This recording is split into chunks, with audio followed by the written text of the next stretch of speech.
একদিন কবর যাব, কেউ তো যাবে। ওই মুরব্বী বাবা, নামাজ যে পড়ছেন, গত জুম্মা যে পড়ছেন, কবুল হয়েছিনি? কইব হুজুর আমি জানি না। এর আগের জুম্মা যে পড়ছেন কবুল হয়েছিনি? আপনি কবেন বাজান আমি জানি না। জীবনের 60টা বছর ঈদের নামাজ পড়ছেন, কবুল হয়েছিনি? আপনি বলবেন আমি জানি না। 50টা বছর রোজা রাখছেন, 30টা কবুল হয়েছিনি? কবে আপনি জানি না।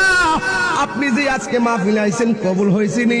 আপনি বলবেন আমি জানি না। তাইলে জানেন না কিতা? ওই হুজুর নামাজ কবুল হয়েছে কিনা আমি জানি না, রোজা কবুল হয়েছে কিনা আমি জানি না। তাইলে আপনার ভরসাটা কোথায়? কেমনে আপনি পার হইবেন? আপনি বলবেন ইবাদত দিয়া পার হওয়ার জন্য আমি আশা করতে পারি না, কারণ আমি কবুলের গ্যারান্টি কার্ড আমার কাছে নাই। কিন্তু একটা গ্যারান্টি কার্ড আমার আছে, জীবনটা জ্বালাইলেও নবীর জানের চাইতে বেশি ভালোবাসি। আর জোরে বলেন না ঠিক কিনা? এই জন্য বলছিলাম একদিন কবরে যাব, কেউ তো যাবে না। একদিন